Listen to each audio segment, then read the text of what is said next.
င်္ဂလာပါရှင်အခုကတော့အိမ်သိမ်းတဲ့ပုံစံမျိုးရှင်းပြမယ်ပေါ့နော်လူပေါ့နော်အမူအကျတော့လီလီယာကြောင့်ပေါ့နော်အမျိုးခုနေအိမ်သိမ်းရတွေကိုဘာညာဝါသနာပါရဲ့တော့တခြားလိုက်ကြည့်ပြီးတော့အိမ်သိမ်းတာတွေရှင်းကြည့်ပါဒီမှာအခုဆိုရင်တော့ပွားနေတဲ့အိမ်လေးချက်လိုက်ပြပေးမယ်နော်အမပါပွားနေတဲ့အိမ်လေးတွေပါရှင်ပုံစံကိုဒီမှာကားတစ်ပြက်စီလဲပြီးတော့တင်ပါမယ်ဒါလေးကိုအိမ်သိမ်းရတာကရမ်းရမ်းကိုဝါသနာပါပါရှင်အဲ့ဒါကြောင့်ကိုအိမ်သိမ်းပါပဲကဲတစ်ချက်လိုက်ကြည့်ပြအောင်နော်အဲ့ဒါလိုက်ကြည့်ရှင်မ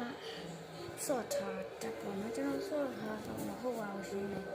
မအိမ်ကကျတော့ဒီဟိုပါဘာညာကြောင့်တခါလေးတော့ပါလေဆိုတော့အမျိုးဖြစ်ပါတယ်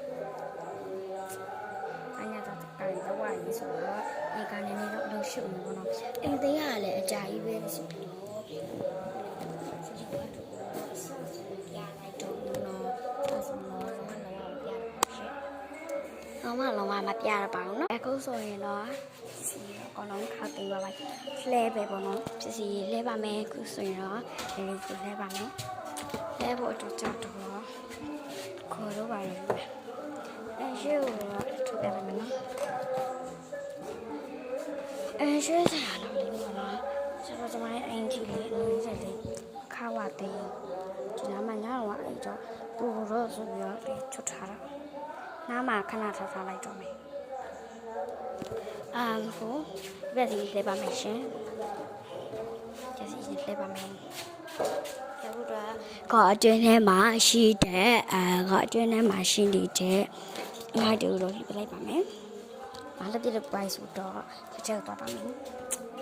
။နားမှာပလဲနေတဲ့အရာလေးတွေကိုတန့်ရှင်းလုပ်ပါမယ်ရှင်။တန့်ရှင်းလုပ်ပြီးပြပေးမယ်။ခိုင်းလည်းပြလိုက်မယ်နော်။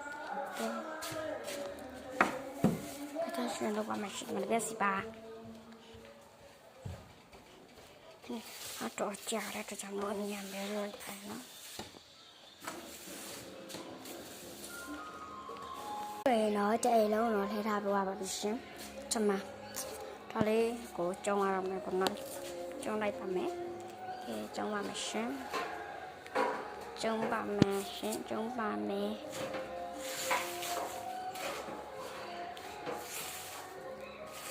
ပိုက်ဆိုတော့တုံပါမယ်ရှင်။တကားလေးကိုဖွင့်လိုက်ပါမယ်။ဟို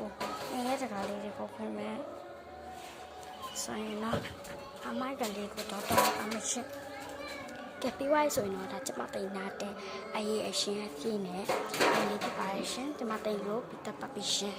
နောက်နေ့ကျရင်လည်းအရှင်ရဲ့